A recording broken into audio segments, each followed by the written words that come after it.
Boleh saya bertanya kepada Romo Cafe? Ini Ya, silakan, kebetulan silakan, kemarin, silakan.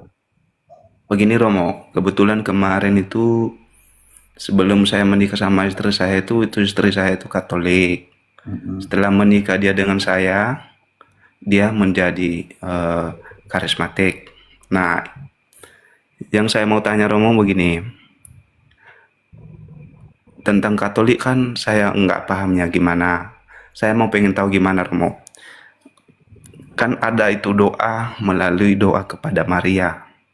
Itu saya pengen tahu. Itu kita berdoa melalui Bunda Maria, itu dia sampaikan kepada Tuhan Yesus atau ke Allah Bapa itu Romo. Oke, ya penting sekali. Prinsip dasar kekatolikan, doa kepada Allah, oke, Hmm, bersama dengan orang kudus. Kok orang kudus sudah mati? Ini pertanyaan. Mereka sudah mati, contohnya begitu, oke? hmm. Mereka sudah mati. Bagaimana mereka bisa omong dengan Tuhan Allah? Ya, bagi kita mereka mati.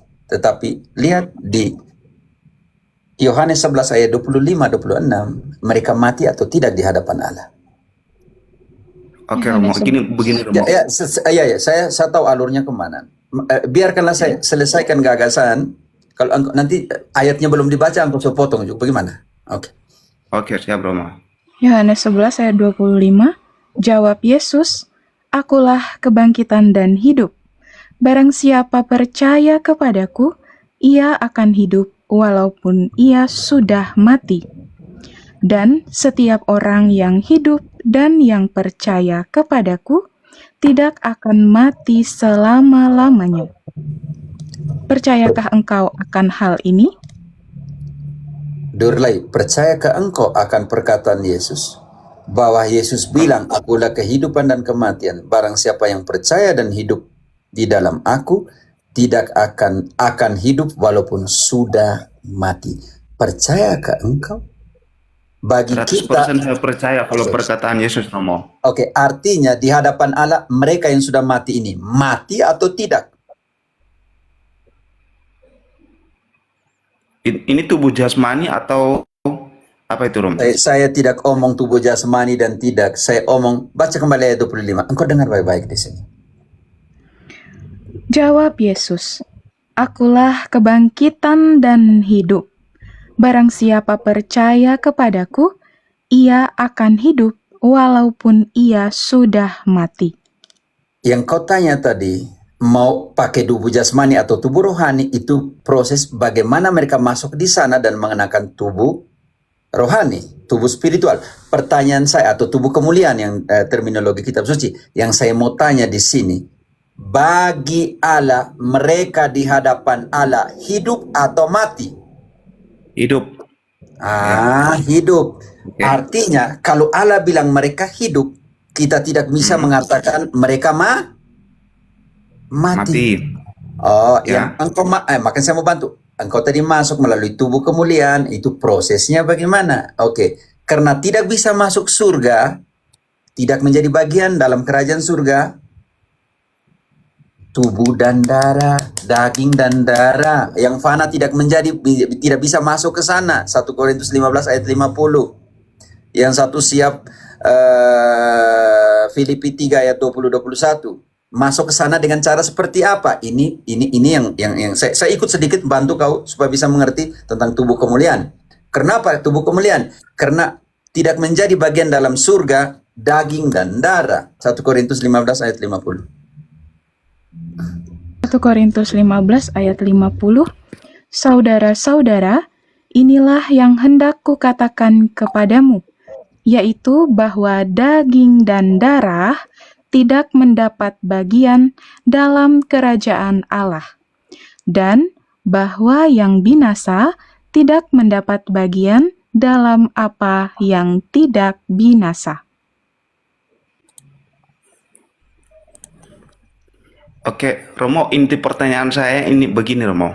Ya, saya mengerti. Saya alur dulu pelan-pelan. Nanti mereka kenapa nanti di surga mereka bisa bawa. Belum masuk kepada bagaimana tugas orang kudus. Oke, lanjut ayat sedikit. Paulus bilang, saya akan mengatakan sebuah rahasia, sebuah misteri. Sesungguhnya aku menyatakan kepadamu suatu rahasia. kita tidak akan mati semuanya, tetapi kita semuanya akan diubah. Diubah apanya? Filipi 3, 20-21. Kewarganegaraanmu bukan di sini, saudaraku. Filipi 3 ayat 20. Karena kewargaan kita adalah di dalam sorga, dan dari situ juga kita menantikan Tuhan Yesus Kristus sebagai juru selamat, yang akan mengubah tubuh kita yang hina ini, sehingga serupa dengan tubuhnya yang mulia, menurut kuasanya yang dapat menaklukkan segala sesuatu kepada dirinya. Oke, artinya Durlai, kita alur pelan-pelan. Saya bukan Protestan pendeta satu ayat. Engkau harus mengerti bagaimana mengkonstruksi sebuah bangunan penjelasan. Sistematik di sini. Satu ayat saya bilang selesai, buat apa saya repot engkau? Tapi saya juga ingin engkau mengerti secara seluruh, bukan hanya satu sepotong saja. Yang seperti yang diajarkan oleh pendeta. Sepotong selesai. Jangan. Konstruksi sebuah bangunan rohani itu penting sekali dalam penjelasan. Sistematik, struktur. Oke. Mereka Romo, masuk sedikit surga saya ini. minta maaf dulu, Romo. Mereka ini masuk surga ini Durlai. Tetapi mereka Saya minta maaf mengenakan. sebentar, Romo. Yo. Saya minta maaf Sebentar. sebentar, Romo. Sebentar aja, Romo. Apakah Romo tahu, Kak, isi pertanyaan saya, Romo? Sebenarnya Engkau tadi bertanya tentang bagaimana mungkin berdoa kepada Bunda Maria. Makanya sekarang saya mau tanya dulu saya mau alurkan penjelasan mereka ada di mana dulu dan tugas mereka apa. Ini yang saya harus buat dulu. Ini makanya saya bilang bangun dulu secara sistematik. Pertanyaan tadi, engkau sudah setuju bahwa mereka tetap hidup di hadapan Allah. Tetapi untuk hidup di hadapan Allah, kewarganegaraan mereka di surga, mereka tidak bisa daging dan darah. Mereka harus mengenakan tubuh kemuliaan yang dimiliki oleh Kristus. Engkau dengar yang bacaan dari Filipi 3 ayat 20 tadi? Kewarganegaraan kita di surga. Dan kita dikenakan tubuh kemuliaan yang Kristus punya. Di situ engkau setuju? Oke, setuju kok. Ayo, Romo. Oke, setuju. Sekarang mereka sudah ada di mana nih? Di surga. Pertanyaan saya di sini. Kalau mereka sudah di surga dengan tubuh kemuliaan, pertanyaan sekarang, kalau begitu mereka punya tugas untuk apa? Oh, Wahyu 5 ayat 8. Tugas orang kudus di mana? Di dalam kitab suci dikenakan di mana tugas mereka? Wahyu 5 ayat 8. Ketika ia mengambil gulungan kitab itu, tersungkurlah keempat makhluk dan ke-24 tua-tua itu di hadapan anak domba itu. Masing-masing memegang satu kecapi dan satu cawan emas, penuh dengan kemenyan. Itulah doa orang-orang kudus. Berarti orang-orang kudus secara biblis tugasnya adalah membawakan doa-doa kita ke hadapan Allah. Tapi itu hanya satu ayat. Oke, bab 8 ayat 3 dan 4. Bab 8 ayat 3 dan 4. Maka datanglah seorang malaikat lain, dan ia pergi berdiri dekat mezbah dengan sebuah pedupaan emas. Dan kepadanya diberikan banyak kemenyan untuk dipersembahkannya bersama-sama dengan doa semua orang kudus di atas mezbah emas di hadapan tahta itu. Maka naiklah asap kemenyan bersama-sama dengan doa orang-orang kudus itu dari tangan malaikat itu ke hadapan Allah.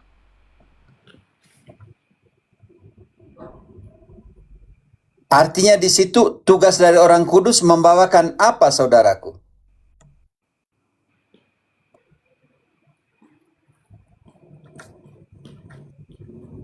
Tugas dari orang kudus membawakan apa di situ? Ya, dilanjutkan aja, Romo. Saya mau mendengarkan. Tidak, engkau tadi tanya di situ, orang kudus buat apa?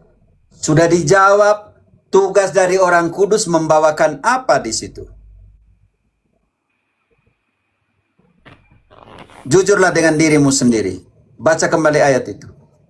Maaf Romo, ya Rizka. boleh dibaca ulang. Tadi sempat Dengar nggak dengar. baik-baik. Ya. Maka Maka saya jujurlah dengan sini datanglah kalau sebentar dulu. Dengar baik-baik supaya ketika engkau dengar baik-baik engkau tahu arahnya kemana. Oke. Maka datanglah seorang malaikat lain, dan ia pergi berdiri dekat mezbah dengan sebuah pedupaan emas. Dan kepadanya diberikan banyak kemenyan untuk dipersembahkannya bersama-sama dengan doa semua orang kudus di atas mezbah emas di hadapan tahta itu. Maka naiklah asap kemenyan bersama-sama dengan doa orang-orang kudus itu dari tangan malaikat itu ke hadapan Allah. Pertanyaan sekali lagi. Di situ dikatakan tugas orang-orang kudus membawakan doa. Membawa orang-orang itu di hadapan Allah. Membawakan apa? Membawakan orang-orang itu di hadapan Allah. Baca kembali. Satu ayat cukup. Maka naiklah asap kemenyan bersama-sama dengan doa orang-orang kudus itu dari tangan malaikat itu ke hadapan Allah. Orang-orang kudus punya tugas apa di situ? Membawakan apa, saudaraku? Doa.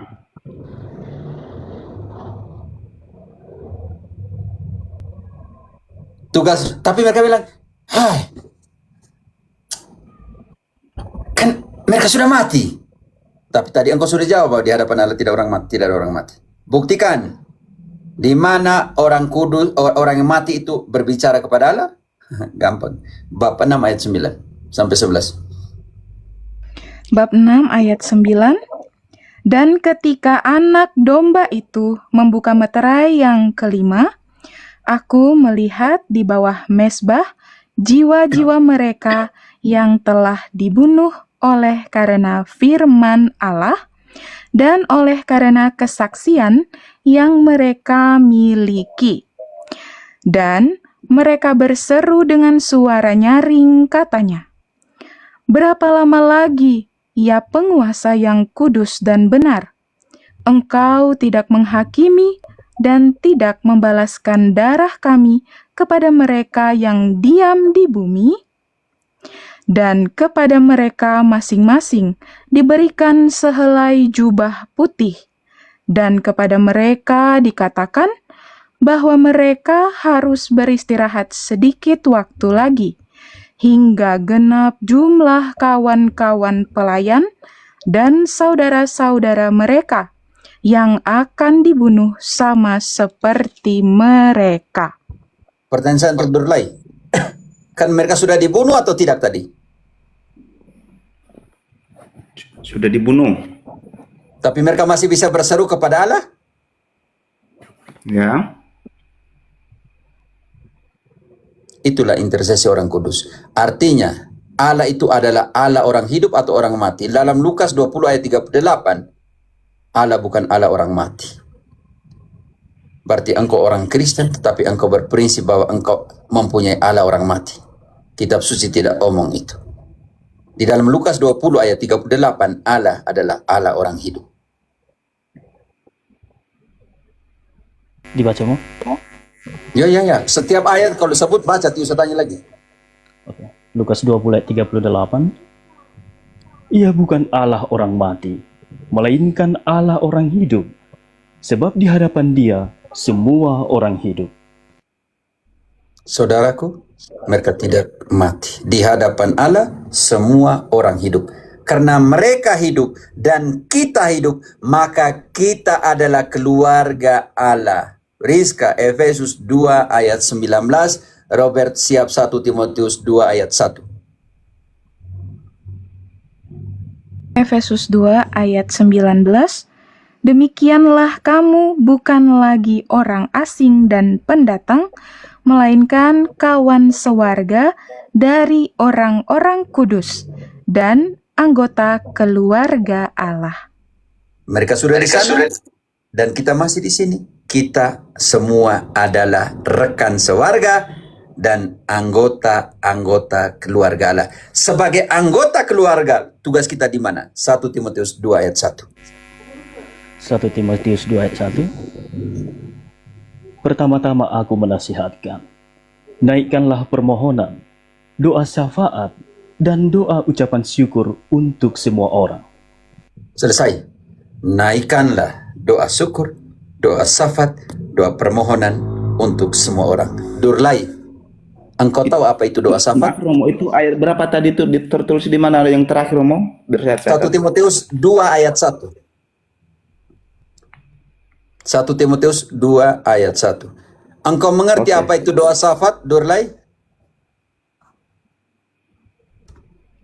Doa syafaat. Contoh, doa syafaat artinya contohnya, Durlai, kau doakan saya. Atau engkau diam-diam mendoakan istrimu tanpa dia minta. Itu yang kita namakan doa syafaat atau doa intersesi. Engkau mendoakan orang lain, dia minta atau tidak minta engkau doakan. Bisa mengerti di situ dulu, Durlai? Oke, saya mengerti sampai di sini Romo. Oke, Saya karena mengerti itu sampai di sini. Karena itu pertanyaan saya, orang-orang yang di surga, mereka yang di surga itu, mereka adalah orang-orang benar atau tidak? Bantu dulu Ibrani 12 ayat 20 lebih cepat ya Friska. Ibrani 12 ayat 22 sampai dengan 23. Saya mau tahu bahwa kita semua tahu bahwa di dalam surga adalah jiwa orang-orang benar. Yang apa? Yakobus engkau siap, Robert engkau siap Yakobus 5 ayat ke-16. Oke. Ibrani Tentang- 12 ayat 22. Tetapi kamu sudah datang ke Bukit Sion, ke kota Allah yang hidup, Yerusalem sorgawi. Tahan dulu Friska. Burlai omong tentang 3 nama surga ya. Bukit Sion, kota Allah yang kudus, dan Yerusalem surgawi. Siapa saja yang tinggal di sana? Silakan. Dan kepada beribu-ribu malaikat, Tahan dulu. Beribu-ribu Suatu- malaikat. Apalagi? suatu kumpulan yang meriah, Siapa lagi? kepada gereja anak-anak sulung, Siapa lagi? yang namanya terdaftar di sorga, dan kepada Allah yang menghakimi semua orang, Siapa lagi? dan kepada roh-roh orang-orang benar yang Garis. telah menjadi sempurna. Garis bawahi. Di surga hidup roh-roh orang-orang benar yang sudah apa? Durlai? Menjadi sempurna. Di surga, Durlai, hidup roh-roh orang-orang benar yang sudah menjadi seperti Allah Bapa. Nah, baca lagi. Dan kepada roh-roh orang-orang benar yang telah menjadi sempurna. dengar baik Durlai, di surga tinggal roh-roh orang-orang benar yang sudah Sempurna. menjadi sempurna. Siapa lagi yang ada di sana? Yesus atau tidak, Friska? Dan kepada Yesus, pengantara perjanjian baru. Sekarang cukup. Sekarang kita buktikan bahwa doa dari orang-orang benar di hadapan Allah punya kuasa atau tidak. Yakobus 5 ayat 16. Yakobus 5 ayat 16. Karena itu hendaklah kamu saling mengaku dosamu dan saling mendoakan supaya kamu sembuh. Doa orang yang benar, bila dengan yakin didoakan, sangat besar kuasanya. Amin. Engkau sudah setuju bahwa di surga hidup roh-roh orang benar yang sudah disempurnakan. Di sini Yakobus mengatakan, doa orang-orang benar kalau diucapkan dengan iman yang kuat punya kuasa. Oke Romo, saya udah paham sampai di sini Romo. Ini, bukankah Yesus yang berkata sendiri begini Romo? Akulah jalan dan kebenaran yang hidup, tidak seorang pun yang datang kepada Bapa kalau tidak melalui aku. Bagaimana dengan itu Romo? Itu Oke. berarti Jadi kau seakan-akan jangan pikir, Jadi di situ ayat itu kau jangan pikir bahwa Yesus adalah tukang catat kau punya intensi. Begini Romo, pemahaman saya Akulah memang nggak jalan, terlalu sebentar. jauh. Akulah jalan. Kau mau Ya. ke surga harus ikut jalannya Yesus atau tidak? Ya, Oke. Akulah hidup. ya. Ini berbahaya. Kau tunjukkan di sini supaya kau bisa hidup. Kau buat apa di sini? Romo, pertanyaan saya begini Romo. Iya, Bukankah Yesus yang berkata sendiri hanya saya melalui mengerti, Dia? saudara. Aduh, saya mengerti. Sekarang engkau ambil ayat itu. Akulah jalan kebenaran dan hidup. Jalannya engkau sudah tahu melalui Dia. Yang kedua, akulah hidup. Buat apa supaya engkau bisa hidup? Kau harus buat apa sebagai orang Kristen supaya bisa hidup? Romo, saya selesaikan pertanyaan saya, boleh kan Romo? Kalau nggak bisa ini saya turun. Saudaraku, saya sementara menjelaskan ayat yang kau bawa. Iya Romo, itu kan saya membawakan satu ayat, tapi pertanyaan saya begini Romo. Berarti di luar Yesus berarti kita bisa sampai kepada Bapa di surga melalui Bunda Maria kah? Seperti itu? Kenapa bencinya kamu kepada Bunda Maria? Kita sudah jelaskan tugas dari orang-orang benar di hadapan Allah itu seperti apa. Saya tidak membenci Bunda Maria Romo. Iya, iya. Padurlai. Saya tidak membenci. Bukan, Sebentar, terminologi. Saya membenci Bunda Maria Saya, secara Romo. saya mau mengatakan begini. Bapak tadi dengarkan gak di kitab Wahyu itu doa orang kudus melalui malaikat kepada Allah? Apakah itu ayatnya salah karena orang kudus melalui malaikat kepada Allah? Saya tanya. Apakah salah juga perkataan Yesus ketika dia berkata, "Akulah jalan Sebentar kebenaran dulu. hidup"? Anda Ya. mau membantah Ya. kepengantaraan Sebentar, saya di sini. Bunda Karena Maria. itu, sebentar. Karena itu saya jelaskan konteks ayat yang kau bawa. Akulah jalan kebenaran dan hidup. Saya mau jelaskan itu dulu supaya engkau bisa mengerti. Jangan sanding ke Bunda Maria dan semuanya dulu. Engkau mengerti konteks ayatnya itu dulu, saudaraku. Kalau kau ambil ayat comot di situ, engkau tidak mengerti bagaimana saya bisa menjelaskan. Sekarang kau jelaskan. Sekarang saya minta engkau jelaskan. Kau eksegesiskan tiga hal itu. Akulah jalan, akulah kebenaran, akulah hidup. Kau jelaskan ke saya. Kok malah kayak gini? Kan saya bertanya Romo, apakah bisa kita sampai kepada Bapa di surga itu di luar Tuhan Yesus? Itu yang saya tanya Romo. Makanya sekarang saya menjelaskan konteks Bagus, ayat yang silakan, Romo. kau bawa, saudaraku. Kalau kau Ya, tidak mengerti silakan. ayat yang kau bawa, bagaimana engkau kaitkan dengan Bunda Maria? Sekarang yang engkau mengerti, akulah jalan kebenaran dan hidup. Kau jelaskan kepada saya supaya pemahamanmu seperti ini, supaya saya bisa menjelaskan pemahaman Bibli seperti apa. Engkau jelaskan di sini dulu. Akulah jalan kebenaran dan hidup. Bagi engkau punya pemahaman itu seperti apa? Silakan. Sekarang ketika Yesus bilang, akulah jalan, engkau jelaskan dulu. Apa artinya?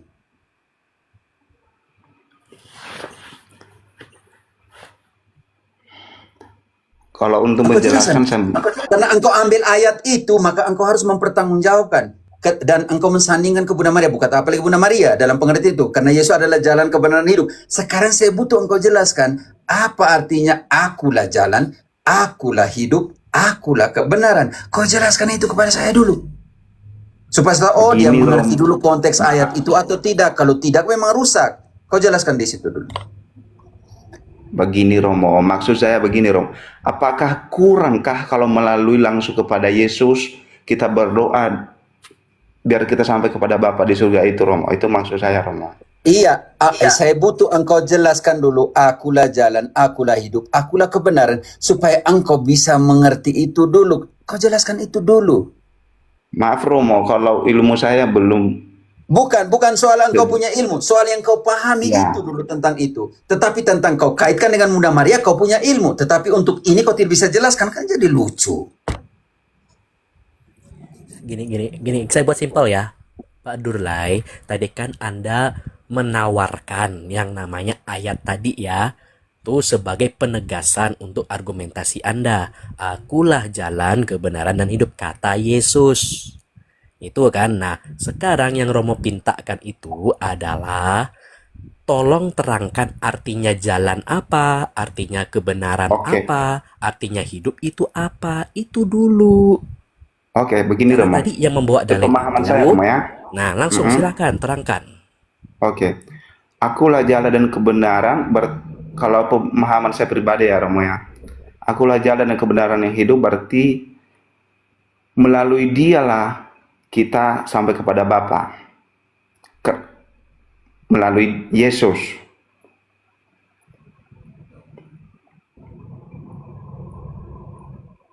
Aduh, Kebenaran. saya kurang mampu ini menjelaskannya Romo kalau kayak gini. Karena tadi Tapi ketika kemauan saya engkau mau melakukan, bertanya. iya, engkau melakukan interposisi dengan Maria, engkau bisa. Tapi untuk menjelaskan ayat ini supaya kau mengerti, engkau tidak bisa, kan jadi lucu. Sekarang akulah kebenaran. Terserah apa yang Yesus bilang, akulah kebenaran. Apa artinya akulah kebenaran?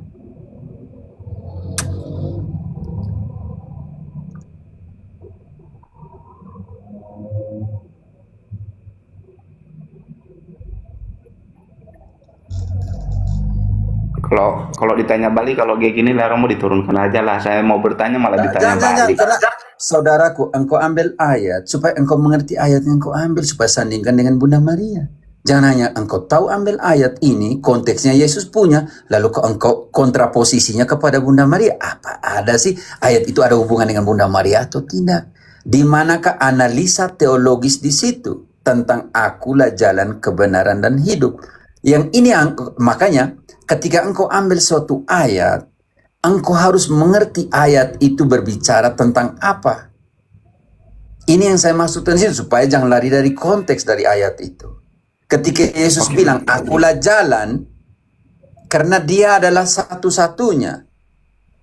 Yang kau jelaskan tadi, karena dia adalah imam agung itu. Tidak lagi ada imam agung yang lain. Ketika dia bilang, akulah hidup, artinya engkau harus makan dia supaya dia hidup. Engkau dapat hidup. Yohanes 6. Siapa yang makan tubuhku dan minum darahku, aku akan memberikan dia hidup. Tidak akan mati lagi. Contohnya nih, di dalam Yohanes 6 ayat 51, dari 50 lah. Yohanes 6 ayat 50. Inilah roti yang turun dari sorga. Barang siapa makan daripadanya, ia tidak akan mati. Akulah roti hidup. Akulah roti apa di situ?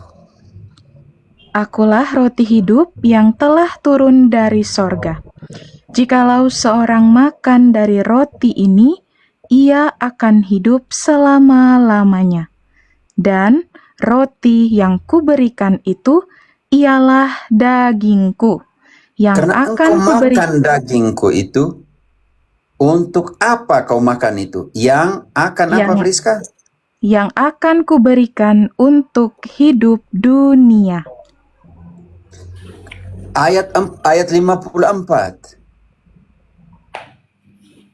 Ayat 54, barang siapa makan dagingku dan minum darahku, ia mempunyai hidup yang kekal, dan aku akan membangkitkan dia pada akhir zaman. Ayat 57. Hidup atau tidak hidup kalau kau makan ini?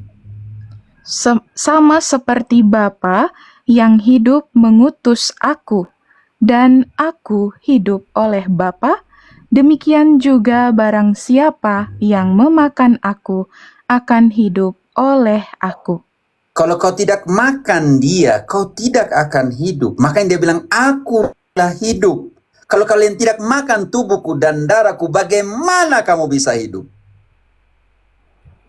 Itulah yang Yesus bilang ketika dia bilang, akulah hidup dan akulah kebenaran. Akulah firman itu sendiri, dan yang tinggal di dalam firman itu akan dibebaskan karena kebenaran akan membebaskan dia. Caranya apa? Hidup di dalam firman yang dia adalah kebenaran itu sendiri. Yohanes 8 ayat 31-32.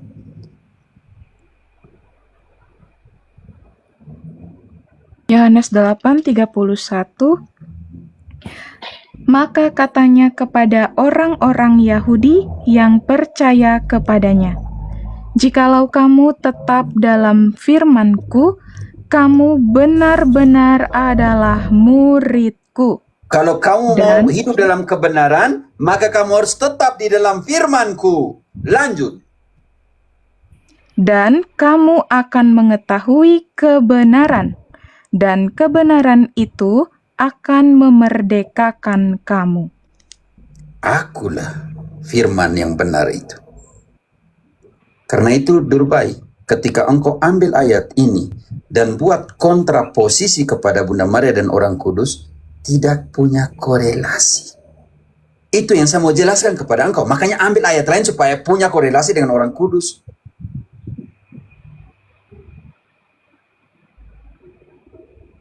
Oke, Romo. Saya paham sampai di situ. Makanya tadi engkau mempertentangkan hal yang tidak ada hubungan dengan Orang Kudus dan tidak ada hubungan dengan Bunda Maria. Tapi, apakah itu tidak bertentangan, Kak Romo? Tidak bertentangan. Tidak. Di dalam Oke. 1 Timotius 2 ayat 1 tadi, naikkanlah doa permohonan, doa syafaat, doa syukur, ucapan syukur. Itu bertentangan? Tidak. Di dalam Yakobus 5 ayat 16, doa yang benar, doa orang-orang benar, ketika diucapkan dengan iman yang kuat, punya kuasa. Berarti orang-orang yang benar ini bertentangan dengan Yesus? Jadi engkau, Durbai, engkau tidak pernah mendoakan orang tuamu? Engkau tidak pernah mendoakan istrimu? Karena itu bertentangan dengan Yesus? Setiap malam, Romo. Lalu engkau mengambil posisinya Yesus? Ataukah 2 Timotius 2 ayat 8? Kepada semua laki-laki, aku mengatakan, naikkanlah doa ke hadapan Allah dengan tangan terbuka. Berarti di situ Paulus bilang, hey, hati-hati, Yesus sendiri. Laki-laki kau jangan berdoa kalau begitu.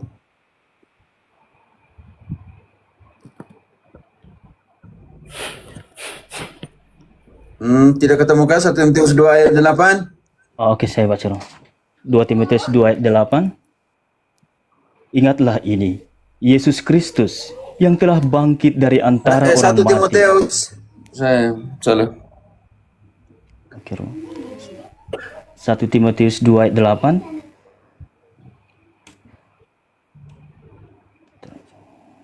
Kepada laki-laki. Oke, 1 Timotius ayat 8. Oleh karena itu aku ingin supaya di mana-mana orang laki-laki berdoa dengan menadahkan tangan yang suci, tanpa marah dan tanpa perselisihan. Durlai, engkau sudah menggantikan posisi Kristus? Kalau engkau tadi Paulus bilang, naikkanlah doa laki-laki dengan tangan terbuka ke hadapan Allah, tanpa marah, tanpa apapun.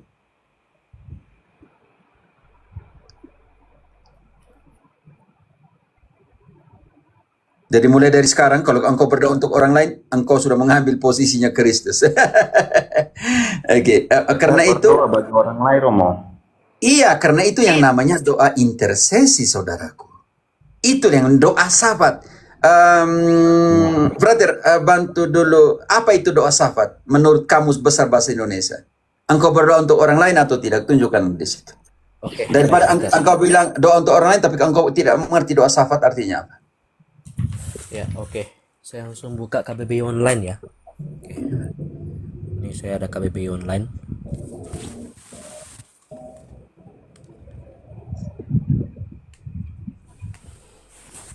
Oke.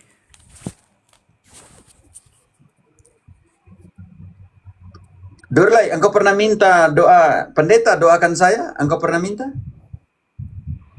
Pernah, Romo? Berarti pendeta sudah mengambil posisinya Yesus? Tidaklah, Romo. Tapi kalau orang kudus, Bunda Maria, bertentangan dengan Yesus. Tapi ketika engkau minta doa kepada Allah melalui intersesinya Bapak Pendeta, itu kesalahan. Kan jadi lucu di situ, saudaraku. Oke. Ini Maaf, KBBI online Pak. ya. Oke. Oke, nanti panjang lagi cerita kalau ku jawab, Romo. Wah, Bukan soal panjang, itu kebenaran tuh harus diwartakan dari atap rumah. Tidak masalah. Sekarang kau lihat doa syafaat artinya apa? nih. Saya meminta didoakan kepada orang yang hidup, Romo. Maaf, Romo. Aduh saudaraku, kita sudah omong dari tadi di hadapan Allah, mereka mati atau tidak? Aduh, engkau tidak berkembanglah kau punya pikiran, biar sudah semalas turun seperti itu. Sudah dari tadi Saya engkau paham, sudah setuju Romo. bahwa di hadapan Allah mereka tidak mati. Lalu sekarang engkau bilang mereka sudah mati. Sudah dijelaskan ayat dari Wahyu 6 ayat 9 bahwa orang-orang mati masih berseru kepada Allah. Jadi engkau ini tidak tangkap dari tadi. Bahwa bagi kita mereka mati, di hadapan Allah mereka tidak mati, saudaraku. Sudah dijelaskan dari tadi. Berat, aduh. Baca kembali doa Saya paham, sahabat artinya apa? Romo. Ya Oke. tidak, Ya. sudah cukup lah. Penjelasan dari tadi saya sudah serugi waktu engkau tidak mengerti apa. Ya sudah dari tadi Pater. Ya, kalau dia tidak paham ya terserah dia lah. Oke, ini syafaat ya. Syafaat ini noun berarti kata benda. Perantaraan dalam kurung pertolongan untuk menyampaikan permohonan kepada Allah. Tuh. Engkau adalah perantara interseksi di situ, saudaraku. Tadi engkau sudah setuju bahwa di hadapan Allah mereka tidak mati, lalu sekarang bilang Bunda Maria sudah mati, orang kudus sudah mati. Jadi Allahmu adalah orang mati. Dalam Lukas tadi 20 ayat 38, bantu dulu Friska baca di situ. Allahnya dia Allah orang mati, tapi Allahnya kami secara biblis adalah Allah orang hidup. Lukas 20 ayat 38. Lukas 20 ayat 38. Ia bukan Allah orang mati, melainkan Allah orang hidup. Sebab di hadapan Dia semua orang hidup. Durlai, di hadapan Allah semua orang hidup. Oke, saya percaya loh itu, Romo. Tujuan pertanyaan saya ini sebenarnya tadi, Romo, karena yang saya belum paham begini, Romo. Yang masih bertentangan dengan kehidupan saya untuk saudara saya Katolik, itu mertua saya Katolik, Romo. Itu makanya saya tanya tadi, berdoa kepada Bunda Maria itu apakah ada hubungannya kalau kita berdoa di depannya patung Bunda Maria? Itu tujuan saya sebenarnya, Romo. Itu tujuan saya mau bertanya, Romo. Apakah ada kaitannya di situ, Romo? Itu. Saudaraku, pertanyaan saya. Ya. Saudara, engkau ada foto kau punya nenek moyang sudah mati tidak? Kalau nenek saya nggak ada, Romo. Tidak, pokoknya orang yang sudah mati engkau masih simpan fotonya. Di rumah nggak ada, Romo. Foto apapun nggak ada, Romo. Oke, di dompetmu ada foto istrimu? KTP, Romo. Tidak, foto istrimu kau simpan di kau HP? Tidak. Oh, di HP ada. Kalau dia sudah mati kau hapus foto itu di HP-mu? Kemungkinan bisa dihapus, bisa tidak juga. Jangan terlalu kurang ajar dengan dia yang telah melahirkan anak untuk kamu. Pakai pada kemungkinan. Kok bisa kita kurang ajar kok, Romo? Ya, aku bilang kemungkinan saya akan hapus. Engkau istri yang memberikan engkau anak saja, engkau bilang, iya bisa jadi kemungkinan saya akan hapus dari HP. Saya pikir ini kurang ajar sekali dengan orang yang telah memberikan anak untuk engkau, yang melahirkan anak, yang mengandung anakmu dalam rahimnya. Secepat itu engkau mengatakan kemungkinan saya hapuskan. Kau punya hati ada di mana sebagai manusia? Aduh, kok jadi kayak gini? Jadi begini, tidak, ini benar. Hubungannya Ini gimana? bukan pernyataan saya. Engkau bilang kemungkinan saya akan hapus. Itu pernyataanmu, bukan pernyataan saya. Saya paham. Sekelas itukah engkau yang bisa melupakan supaya cepat saya mau hapus di dia. Begini, Karena saya Protestan tidak ada patung, makanya saya hapus semua foto juga sampai istri saya hapus uang. Oke, silakan dijelaskan, Romo, apa kaitannya dengan foto tadi dengan patung Oke. Bunda Maria? Oke. Sekarang Apa pertanyaan saya, engkau pernah masuk dalam pengertian buka-buka tentang bait suci Yerusalem banyak patung atau tidak?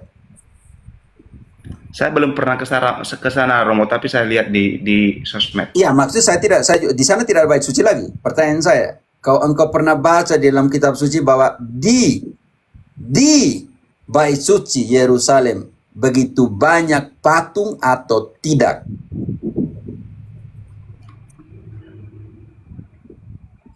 Belum tahu, Romo.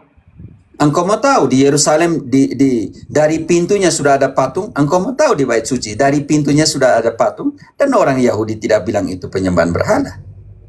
Engkau mau tahu orang Yahudi berdoa dengan banyak patung di dalam bait suci? Engkau mau tahu itu? Tidak pernah diajarkan oleh pendetamu, malam ini saya ajarkan engkau. 1 Raja-Raja 6 ayat 32-33. Berapa tadi Romo? Satu Raja-Raja? Satu Raja-Raja? 1 Raja-Raja 6 ayat Ayat 32 33. Di pintu bait suci ada apa? Pertama di pintu bait suci. Pada kedua daun pintu yang dari kayu minyak itu, ia mengukir gambar keruk, pohon korma, dan bunga mengembang. Kemudian dilapisinya dengan emas. Juga pada keruk dan pada pohon korma itu disalutkannya emas. Durhai, Demikian juga. kalau ukiran itu kau taruh dengan emas, dia jadi patung atau tidak? Kalau itu berbentuk diserupai apapun ayat itu itu, dia berhala. jadi patung atau tidak di situ? Pertama, dari pintunya. Jadi patung atau tidak di situ? Jadi patung Romo. Oke, sekarang engkau melihat berapa besarnya patung di dalam bait suci? Engkau mau tahu? Engkau mau tahu? Baca ayat 23-nya. Engkau Ayat siap kalkulator di 23. sini. Selanjutnya Oke. di dalam ruang belakang itu dibuatnya 2 kerub dari kayu minyak, masing-masing 10 hasta tingginya. Tahan dulu. Sayap, Tahan. Saya punya jangan dulu. Dorlai, engkau tahu itu apa itu keruk? Enggak tahu Romo. Malaikat. Di situ Tuhan suruh buat patung malaikat atau tidak di situ? Pertanyaan Oke. ya. Sekarang pertanyaan saya. Di situ Tuhan suruh buat patung malaikat atau tidak di situ? Jauhin sedikit. Tidak, Suruh. itu tabut, frater, Ya, di disuruh. bait suci. 2 kerub di bait suci. Oke, Tuhan suruh. Oke, berapa besarnya di situ? Berapa tingginya di situ? Berarti ini Jangan dulu potong, berarti kita gini ngomong Romo, kitab suci Tuhan dulu. Allah itu Jangan menyuruh dulu, orang menyembah jangan patung dulu berarti lari. Romo. Jangan dulu lari. Berapa meter tingginya di situ? Frater, cari dulu kerub, Keliru. 2 kerub di ruang Maha Kudus di bait suci. Di situ 10 hasta tingginya, 4,5 meter. Sekarang sayapnya, Priska. sayap yang satu dari kerub itu 5 hasta panjangnya, dan sayap yang lain juga 5 hasta. Sehingga dari ujung sayap yang satu sampai ke ujung sayap yang lain 10 hasta panjangnya. Pertanyaan saya untuk Dorlai. Dorlai, engkau tinggi berapa? 162 Romo. Sentimeter. Oke, artinya 1,6. Pertanyaan saya, Ya. patung malaikat kerubim itu berapa meter tingginya? 4,5 meter. Berarti berapa kali lipat engkau? Ini Pater. Berapa itu? Di situ imam bawa apa? 3 kali lipat. 3 Ya. kali lipat engkau. Tinggi atau besar tidak? Ya tinggi, terus Kalau Romo. Yesus dan orang-orang Israel masuk bait suci, mereka lihat pertama apa? Patung. Oke. Orang Israel mempersalahkan itu? Oh, oke, udah mulai paham saya. Berarti Lihat aja di gambar ini. Oh ya, oke, lanjut. Ya. Lihat tabut perjanjian, 2 kerub besar.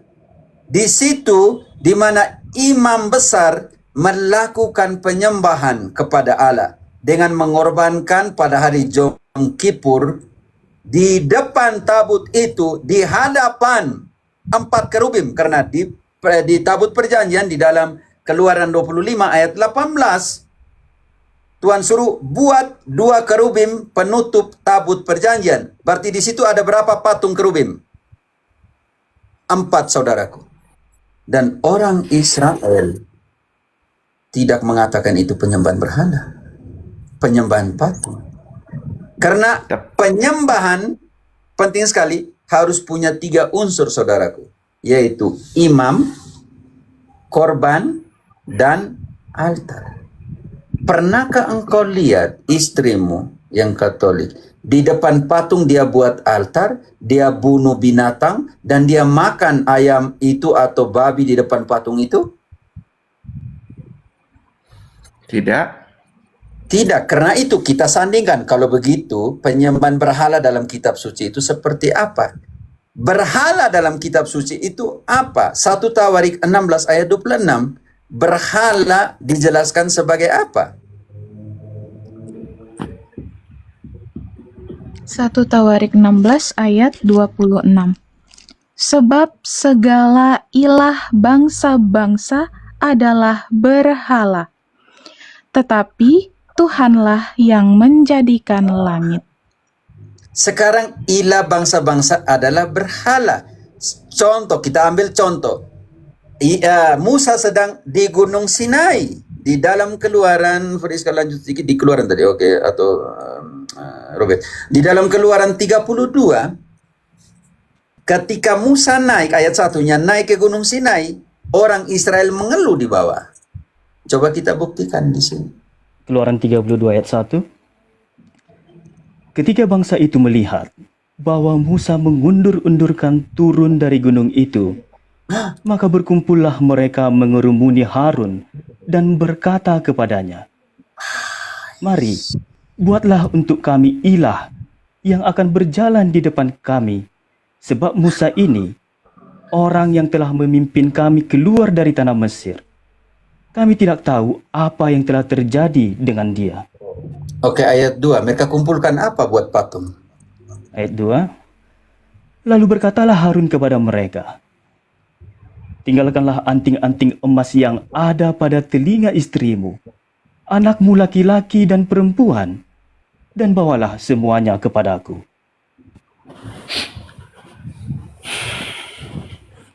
Kalau saya diam lanjut. Oke. Ayat 3. Lalu seluruh bangsa itu menanggalkan anting-anting emas yang ada pada telinga mereka dan membawanya kepada Harun. Diterimanya itu dari tangan mereka, dibentuknya dengan pahat, dan dibuatnyalah daripadanya anak lembu tuangan. Kemudian berkatalah mereka, "Hai Israel, inilah Allahmu yang telah menuntun engkau keluar dari tanah Mesir." Tahan dulu di situ. Durlai. Harun buat patung lembu dan mengatakan, memproklamasikan, inilah anakmu, inilah Allahmu yang mengeluarkan kalian dari Mesir. Lalu mereka buat apa di depan patung itu? Lanjut. Ketika Harun melihat itu, didirikannya mezbah di depan anak lembu itu. Tahan dulu. Artinya di depan patung anak lembu dibuat mezbah atau Altar. altar. Ayat selanjutnya. Berserulah Harun, katanya, "Besok hari raya bagi Tuhan." Dan keesokan harinya pagi-pagi, maka mereka mempersembahkan korban bakaran dan korban keselamatan. Sesudah itu, duduklah bangsa itu untuk makan dan minum. Kemudian bangunlah mereka dan bersukaria.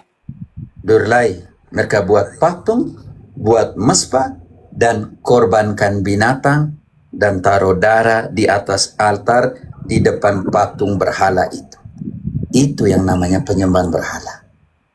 Itu. Tetapi yang kau lihat tadi, Katolik, dia punya gereja-gereja fisik Katolik ya, mirip dengan bait suci di Yerusalem, punya banyak patung.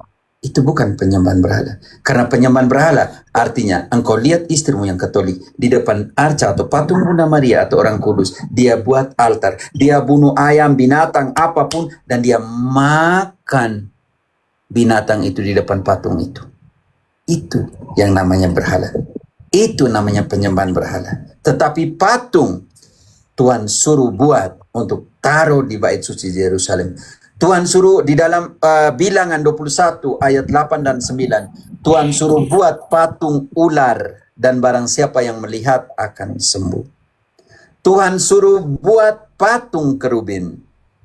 Tidak ada masalah. Yang persoalan di sini, Protestantisme menyandingkan patung sama dengan berhala. Itu bukan, saudaraku. Karena itu Santo Paulus menjelaskan apa itu berhala. Ginting, Kolose 3 ayat 5. Apa itu berhala? 5 hal yang Paulus jelaskan sebagai definisi berhala, penyembah berhala. Kolose 3 ayat 5. Karena itu matikanlah dalam dirimu segala sesuatu yang duniawi, yaitu percabulan, kenajisan, hawa nafsu, nafsu jahat, dan juga keserakahan yang sama dengan penyembahan berhala. Efesus 5 ayat 5. Apa itu penyembahan berhala? Efesus 5 ayat 5. Karena ingatlah ini baik-baik, tidak ada orang sundal, orang cemar, atau orang serakah, artinya penyembah berhala, yang mendapat bagian di dalam kerajaan Kristus dan Allah. Durlai, di situ ada patung? Durlai, di situ ada omong tentang patung? 5 kategori penyembahan berhala dalam Kolose 3 ayat 5, ada patung di situ? Tidak ada. Kalau itu kenapa? Yang ada di kepalanya Protestantisme ya, bahwa patung sama dengan berhala. Saudaraku, Romo, berhala saya artinya. bertanya aja Romo. Ya, Durlai.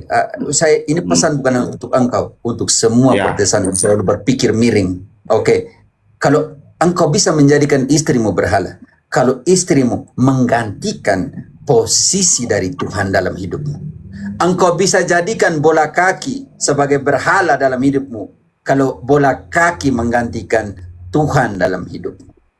Engkau bisa jadikan, contohnya ini ya, contoh, engkau bisa menjadikan uang sebagai berhala karena engkau anggap uang itu menggantikan posisinya Tuhan.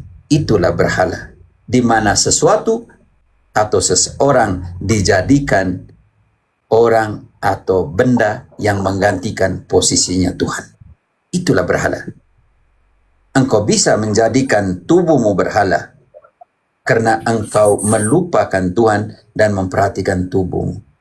Karena itu berhala tadi, di dalam konteksnya Santo Paulus tadi, di dalam Efesus 5 ayat 5, percabulan, kecemaran, dan ketamakan, kerakusan. Itulah penyembahan berhala. Dan 5 kategori penyembahan berhala di dalam Kolose 3 ayat 5. Yang sama saja. Contohnya, Friska, baca kembali Kolose, setiap item. Kolose 3 ayat 5. Ya. Karena itu matikanlah dalam dirimu segala sesuatu yang duniawi, yaitu percabulan, kenajisan, hawa nafsu, nafsu jahat, dan juga keserakahan, yang sama dengan penyembahan berhala. Oke, item pertama. Apa tadi? Percabulan, Yang sama dengan, sambung, Berhala. penyembah, berhala. Kedua, kenajisan, yang sama dengan, penyembahan berhala. ketiga, Hawa nafsu, yang sama dengan, berhala. keempat, Nafsu jahat, yang sama dengan, berhala. kelima, kerakusan, ketamakan, Keserakahan, yang sama yang dengan, sama dengan penyembahan berhala. Durlai. Di situ ada bilang patung yang sama dengan penyembah berhala.